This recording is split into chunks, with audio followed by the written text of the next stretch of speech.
are celebrating 6 years here, and it's been so special. This is a picture of us on our way here in the car. Job in a car seat, I just can't even imagine that. But anyway, but it's just so special.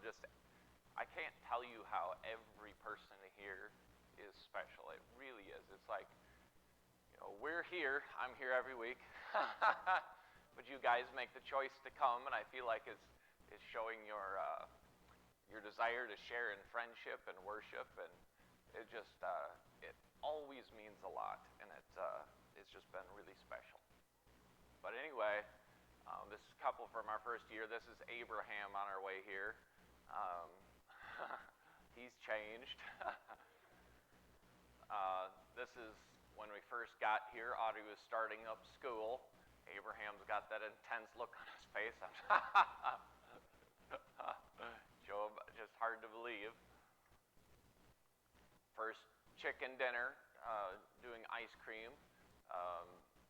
One of the first things I did here, I was like, wow, you guys do this chicken dinner. There's so much going on, like all these things, and people are working and organizing and making this come together. I was so impressed by that. And they were like, well, we got a job for you. You're going to do ice cream. And I was like, all right. I used to dress up. I've slid. I threw this in here because I thought, y'all ought to see Steve's dark black hair, but he's not here today, so I guess he missed out on that. I know. Tim was the main one who pulled me down. But there's the boys working on the deck. When we got there, we put new decking boards on the house out there. They're working away. Let's see. There's when we had Simeon enter the scene before he had his curly hair. Where is Sim? Oh, he's in class. Okay. He was a new addition right away when we got here. And then there's the kids, Audrey and Job, when they were baptized. That might have actually been just moving into our second year. But anyway, just a couple of pictures from when we arrived. But anyway, so once a year, I kind of just talk about maybe a little bit, could be a little bit rambly, but once a year I talk about just my goal in being here and the work that I'm doing, the hope that I have for the church and just moving forward, and just kind of sometimes it's maybe not directed super pointedly, but more so just kind of things I hope for and things that in general I want to move towards. And if I were to say there's one thing that I'm going to talk about today, it's what is it to truly be in God's will and truly serving and trying to fulfill His purposes. But I'm going to look at two passages that really, really directed me in my life and my journey, and coming along through this. But I was thinking about it, and I was thinking, there's a lot of you who weren't here 6 years ago. There's a lot of you who've been here, who's started coming since then. And I thought, well, maybe I'll just back up a little bit. I won't go into a lot of detail, but most of you probably know I started in Minnesota when I was 0. I was born there. And from about 1 to 12, man, I spent a ton of time hunting birds. I can't even tell you how much time I spent hunting birds, and I don't remember ever getting a bird, if that tells you anything pitiful about my childhood. But man, I would make bow and arrows like pretty much perpetually. Like I'd just, always out there making a new one, a better one, cutting better arrows from the lilacs, making blinds, trying to, robins were the closest targets, but I just, it's hard to get them with a homemade bow when you're little. But I'd be making slingshots, and I'd hear birds in my sleep. I'd be out listening and hunting, and that was pretty much what I did when I was younger. I hunted birds it was like Tweety Bird and Sylvester. I hunted birds with a passion, and I don't think I ever got any, at least not at that age. But anyway, when I was 12 through 16, I started detailing cars at a car lot. My grandpa would bring them home initially when I was 12, and I would wash and shampoo them, then he'd take them back, and I started doing that sort of thing. And then I started working nights and weekends with my uncle doing construction, finishing off people's basements, working on all sorts of construction things. And towards the end of that time, I started getting more into doing a lot of drywall finishing and things of that nature. But then when I was about 18, 16, 17, 18, I got to working more and more and more. When I was about 18, I was working pretty much all the time, and 18 through about 32, somewhere in there. Probably 18 through 29 for sure. I worked pretty much as I could. I would work, 40 hours. I got a regular union job working in town, and so I'd work my 40 hours there, and then I had opened my own business. I'd do nights and weekends and side work, and so I'd do 30, 40 hours after work. And but I was working pretty much all the time, as much as I could. I'd work from, as soon as they let me in, if they let me in at 6, and I'd work till people are like, it's time to get out of our house, 10 o'clock at night. And, 70 hours, 80 hours was pretty much the normal. But so when I got to be 27, and then also when I was 23, we started working on I bought a house in the country and gutted it all out, just shelled it and totally renovated it in my spare time. And, but it was just very extremely busy, just nauseatingly busy, working. But when I was 27 was the most important year of my life, because it was the year that, I went from, somebody who went to church and had maybe good intentions, but to wanting to please and serve God. And really that was brought on by a couple different things. When I was that age, I was faced with two, and I've lost in my notes already. You see, I'm trying to find myself, and I probably won't find myself, but I'll keep flipping pages. But anyway, but when I was 27, I was faced with two crazy things to be hit with at the same time. But one was coming from my family, was the teaching of all of a sudden the idea that you're saved by keeping Jewish ritualistic things. And then the other was that someone at the same time brought up to me that they believed that salvation was by more of a lifestyle of living out your faith, as opposed to believing in the existence of God, more so living and walking by faith. And this was a huge thought to me that I'd never been faced with. And so these two things, when I was 27, really set me into a lot of study. So I began to study a lot, trying to figure things out, trying to sort things out. And I would listen to my earbuds all day at work, and I would read at home, and I'd study, trying to sort out, what is salvation? What is it at its core? What is it really all about? And who's right and who's wrong? And, as I was going through this, it takes a lot to understand. It takes a lot of study. I'd go through the New Testament sometimes twice a week, just trying to just pick out anything that jumped out at me for right or for wrong, and what is Christianity, and what do I need to be, and what am I supposed to be? And, there are two huge things that I decided. And one was, although salvation is by the grace of God, because Jesus Christ had died to pay for our sins and in our unworthiness, I realized that salvation in my mind was a seed. It was a seed that was placed into you, and if you needed to turn to God in a way that cared and allowed him to enter in. When Jesus explains salvation as a seed, he says it's like a mustard seed, this tiny little seed, but it's going to grow into something big. And Jesus explains salvation as a seed that you cannot crush it out and kill it by the cares and the concerns of this world and the deceitfulness of riches. He's like, the seed needs to be, you need to make your life a place where that seed can grow and develop. And it wouldn't be much different than when Jesus says salvation is like leaven put into a bread. When you put yeast into the bread, it changes it and it transforms it. So the first huge and major decision that I came to was that salvation is essentially a seed in your life, that if Christ is going to come into your life, he's going to come into your life. And if it truly happened, you are going to transform with the intent of what Jesus does when he comes in. And if you've crushed him out and you have no desire for transformation, I would say that that's a huge red flag, that there is no salvation there. So I I came to the conclusion, number one, and this was a huge thing for me, was that salvation does change your life. It changes, you're going to weed out the things that you shouldn't have in your life. I decided that, I was like, God, if there's things that I shouldn't have, then I'm going to get rid of them. I'm going to begin to change and grow, and I'm going to be like, yeah, these are things that I cannot have in my life and things that I need to change. It began to be drastic desire to do what is right. So that's part one, the desire to do what is right, and understanding that I believe that was something that we really need to let Jesus do in our lives. We need to make him change us to do what is right. And then there was a second thing, and the second part of this that goes very much along with it was, what am I doing with my life?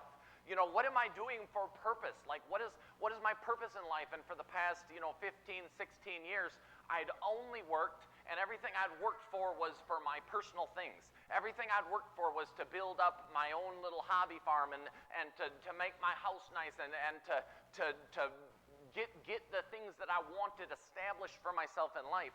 And the second thing was, what am I doing as far as serving God? And I think that this comes in as well when, Jesus talks about, I wouldn't say this is as important as changing what I'm going to try and to define for you is something very difficult, and I'm sort of sputtering here, but it is, what is it to be letting God work in your life? And what is it, and what is that change that happens? And I'm going to try and show you through my life what it was for me. But the thing was, I was like, okay, I need to serve God, and I can't have, my pursuit of this world choking out what God is trying to do in me. And that doesn't mean that everyone needs to go out and serve God in some sort of missionary form or anything like that. But when I was 29, I finally, I don't know, God had worked in me enough or whatever that I came to the conclusion that I was like, we are definitely going to make changes. And I went to my wife and I told her, I was like, we're going to sell everything and we're going to, go to Africa and serve God. We're going to go do, I don't care what it is, but we're going to do this 100% turnaround, and from now on, we serve God. And that didn't happen, but I want to walk through. This was probably the most impactful verse as far as what should I be doing? God, what do you want me doing? What should I be doing with my life? And this was probably the first most impactful verse for me was in Luke 12:16, and Jesus was telling someone who was arguing about money. He was telling them what life is all about. And he says this in Luke 12:16. He says, he told them a parable saying, the land of a rich man, or the land of a rich man produced plentifully. And so this man, his land was producing and it was giving him crops. It was just a downpour of possessions for him, and it's just producing for him. And he thought to himself, he says, what shall I do? I have nowhere to store my crops. He says, I don't even have any place to put all this. This blessing is just pouring down on me. And he said, what will I do? He says, I'll do this. I will tear down my barns and I'll build larger barns. And then he says, I'll lay up all of my grain and my goods. And then he says, and so this was particularly impactful for me, and some of you may know this, but I had just brought home a 44 by 100 pole shed to set up, and my goal was to lay up all of my goods in there and sit back and be like, ha, this is great.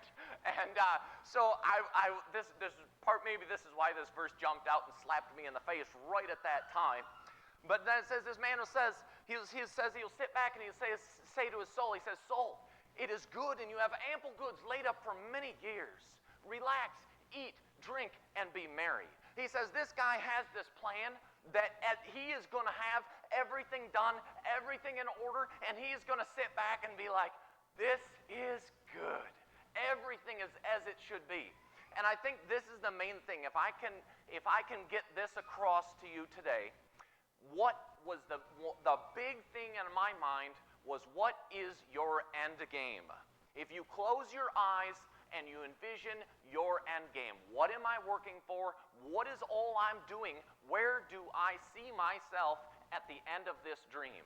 And at the end of my dream, I saw myself with my hobby farm laid out perfectly and me in retirement enjoying everything in place. That's how I saw my dream. And I was like, I want to see my dream serving Jesus. That's different. it's a huge mindset, and I don't know, maybe I can kind of pull this out for you a little bit better, but serving God is like this end game of your vision of where you're going to end in life is very, very important.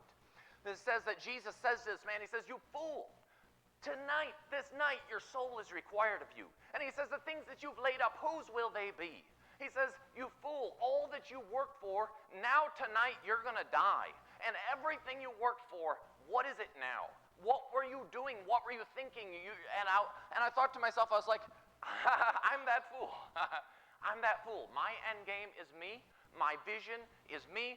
It's not that I don't want to go to church. It's not that I don't want to do what's right, but my end game in my dream is me. And I thought, well, that's a very foolish way to go. And he says, so is it with the one who lays up treasure for himself, but is not rich towards God. So he says, this is an example of what it is when somebody lives for themselves, but they're not living rich towards God. And I was like, so I need to change my end game. I need to be like, okay, in my vision, at the end of my dream, in my retirement, in my goals, in my life, am I picturing the perfect place? And I've struggled with this over again too. Like, I've been in the middle of ministry working, maybe 3-4 years ago, and I think as time goes on, I've worked to perfect this, because at times I've thought to myself, I can't wait to maybe one day get to the point where I can retire, and I'd like to have a little cottage in Florida and a little cottage in Minnesota so I can get out of the heat and cold. That's how not old people, that's who seniors, elderly people do that, right? But I started thinking about it, right? I started thinking, how can I make it happen? And then at times, when God gets your heart, you're like, no, why don't I think about my end game being, where is Jesus going to be using me? And where am I going to be ministering? And how am I going to be used? And I gotta push back that end game goal and start thinking the right way again. I gotta be like, no, don't start dreaming of that. Dream of service. Dream of service to Jesus Christ and his people, right? Change your end game. Don't think that way. Don't make that your goal. And in a certain way, one thing I learned is that although I began to go into ministry, that doesn't mean that you got the right motive. It doesn't mean you got the right end game. It doesn't mean that you have even your heart right. What I really want to impress today is that you got to get your heart right for the end game you're working towards, okay? It's just very important. I'll get into that a little bit more because I'm jumping all over in my notes and don't even know where I am. But anyway, so when I was 29, I shut down my own business and just worked my regular day job. And I started deciding that I'm working towards this goal. I didn't know where it was going to land me, but I started doing online Bible college, and so I was working at that, and I thought this will help me get somewhere to serve God. And then when I was 32,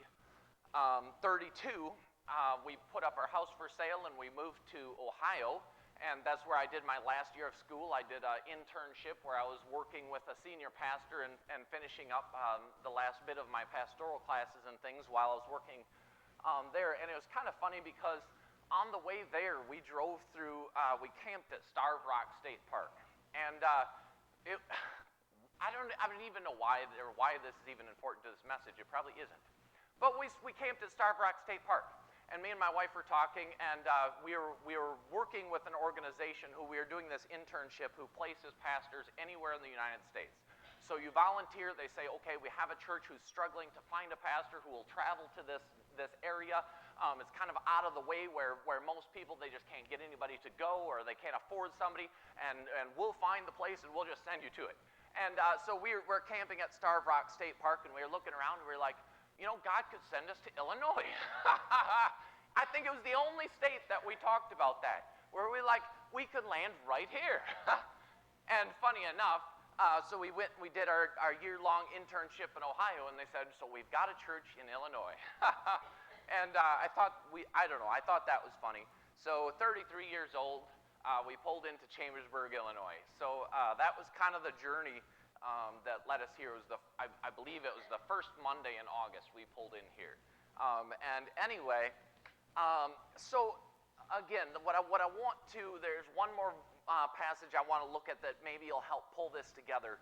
But I don't think, preaching alone is what gets you where you need to go.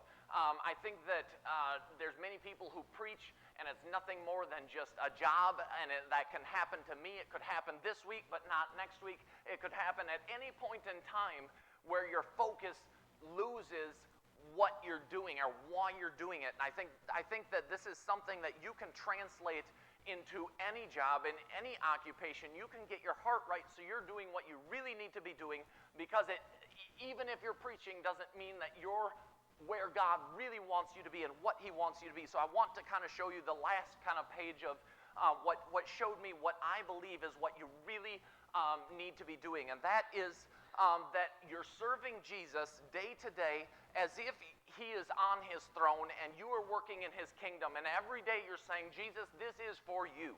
This is for you, Jesus. I am serving, like literally the feeling of being in your presence, and I am serving you through what I do, and it doesn't really matter what it is or what you're doing. And I think, in my first year of preaching, especially in my internship, and maybe when I first arrived here in my stupid fancy suit, I may be worried way too much about what my messages sounded like, right? I'd think, oh, it's got to sound just right. It's got to sound, but through the years, I believe that more and more and more, and this is the kind of growth I want to see, is that more and more I feel like I truly preach with love, that I want to see the people reached. I want Jesus to work in everyone's life. I want them to know that what I'm doing is for him and for his purposes, and it doesn't really matter if it doesn't sound great. It doesn't matter if it's perfect. It doesn't matter if it's that you're doing it with the intent of it being purposeful, and that it's for the causes of Christ, and that you care about each person, right? That you're doing it with a care that you want it to matter to these people. And I think that that's one of the most important things. But even through the week, as I'm doing things in the community. Last week I was working in somebody's house out in Mount Sterling, and I was working in their house, and I was like, I'd done work for this family before, and some of them had come to church for a little bit of time after that, and so I'd gone back to work at their house again, and I was working with a different sibling mostly that I didn't really know. But I was like, if I'm working, I want it to be for a purpose. I want it to be for God's purpose. I want to show these people something like I don't just want to work. I want it to be for Jesus, right? I want it to be for a purpose and a cause, right? So I was working in their house, and as each day went by, I was painting and patching a bunch of walls and rooms, and as each day I went by, I was like, where's the purpose in this? When am I going to show them Jesus? When am I going to, and I began to pray. I was like, Lord, help what I'm doing to be an act of service, that they see it and they think, yes, that there must be something caring in this.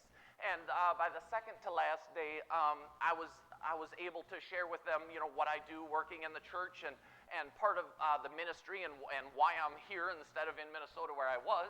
And but then the next day I was like, that's not enough. I was looking at their little kids running around the house, and I was thinking they reminded me of my little kids, right? And I was thinking they need Jesus, they need to know. And I was like, I got to break through. I've got to share. I've got to go further. I've got to cross that threshold that what I'm doing is for Jesus. And I began to pray. I was like, Lord, open the opportunity. I don't want to do all this work and have it for no purpose. Open the door that I can speak to him, that I can share with them, that maybe they would know Christ, that their children would know Christ, that this would be for purpose. And so the last day I got the opportunity. His mom walked in, and she was like, you should go listen to Nate preach sometime. And so then he started talking. He was like, we just kind of believe the Bible's true. People debate it. It's interesting. I'm kind of somewhere in there. My parents are religious, but I was able to go through the scripture and go through, just go through a bunch of Bible passages and why I trust in my faith and share Christ with him and the importance of it, and how badly, the main thing I try is to show them how badly I want for them to know Jesus Christ. That's my goal, that they would believe, that their family would be safe, that they would have Christ in their life, and that that they would know where they're spending eternity, that's so important to me. But anyway, it's just as you go through life, are you doing things for the sake of the people around you? I think that there's two things that really make this all work. There's two things that make you finding yourself in God's service. Like, how do I know when I'm walking in God's service and when I'm what God wants me to be? And here in closing is this last passage that really was a big thing in my life. And I think that the two things that make the difference is, one, what is my end game? You know, right? What is my end game? Like, what am I living for? Is it for an earthly kingdom or is it for heavenly, right? It's just a simple thing that you can ask yourself. You just envision, where do I want to be? What is my goal? What do I see myself as? And it'll come to your mind probably, what are you living for? And the second thing is, do you love Jesus enough to love what he loves? And when I say that, what he loves, 98% can be encompassed in the people, right? Do you care about the people you see because Jesus cares about the people you see? Do you want to reach them? Do you want to serve them? Do you want to hope to lift them up, that Jesus would be glorified because what he loves, you love, and what you want, what he wants to happen? And not only that, but you care about what he cares about. There's just this natural, like, circling cycle that should happen, that you care about these people. So this is the last passage that was, this is probably the second big passage that really impacted my life. And this was in Matthew 22:37. And he said to them, you shall love the Lord your God with all of your heart, with all of your soul, and with all of your mind. And he says, this is the great and the first commandment. This is the first important thing, that you love God with all you have. And then he says, and the second is like it. You shall love your neighbor as yourself. And he says, on these two commandments depend all the law and the prophets. He says, and this is where I'm going with this, that he's like, if you can love me and love them, you don't need to understand so much more about everything else.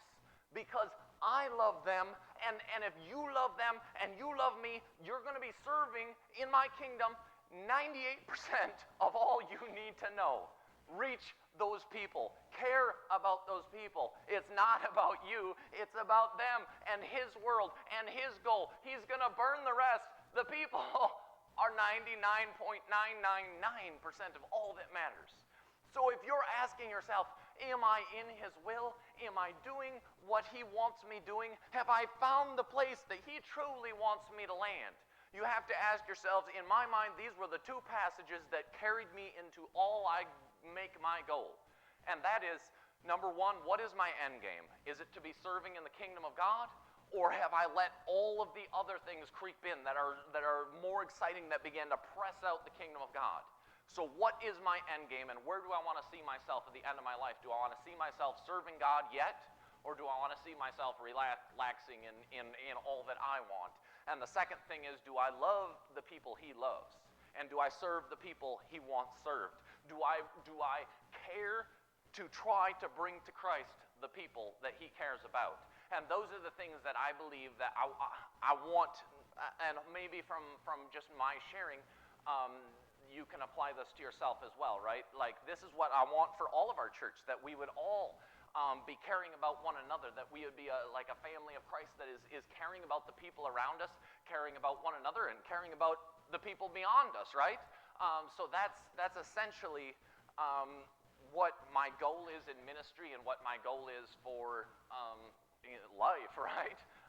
But anyway, so that was, kind of the journey that my life went through, and that's really what I hope to carry on, hopefully for many more years, right? But anyway, I hope it's encouraging, and also it's just it's just a celebration that we're doing this. Like, years have gone by, kids are growing up, things are changing. Like, it's exciting, it's fun, but like, I hope that people lock in and engage and are serving in the kingdom of Christ together, that we're caring together, loving together, pressing forward together, right? And I hope that God is exalted in all of it. We're serving him and his kingdom on his throne before him for his purposes, right? And that's our goal. You don't have to be in any sort of missions. That you can have those purposes, I have found, without ministry. because it is. It's a living ministry. It's a daily ministry. It's a minute-by-minute ministry, and it's not just about preaching. That's a benefit. It's something that I get to do for people, but every life has all of those aspects waiting and available. Every life does. So you just ask yourself, what is your end game, and who do you love? Who do you care about? Is it Jesus and his people? So let's go ahead and close in a word of prayer this morning. Our God and Father, I just pray that you would just help us to live in your will, help us to know your will, help us to see what you really want, and help us to care, help us to be able to shut down our own personal maybe greed or agendas or selfishness or our desires that have no worth in this earth, Lord, and help us to live for your kingdom, in your kingdom, before you, living to try to please you, just continually. It's a daily choice, Lord. It's a daily choice whether or not we're living for you and serving you in this day. And I just pray that you just help each of us to be serving you and living for you and living for the things that matter to you, Lord. And I just pray this in your Son's name.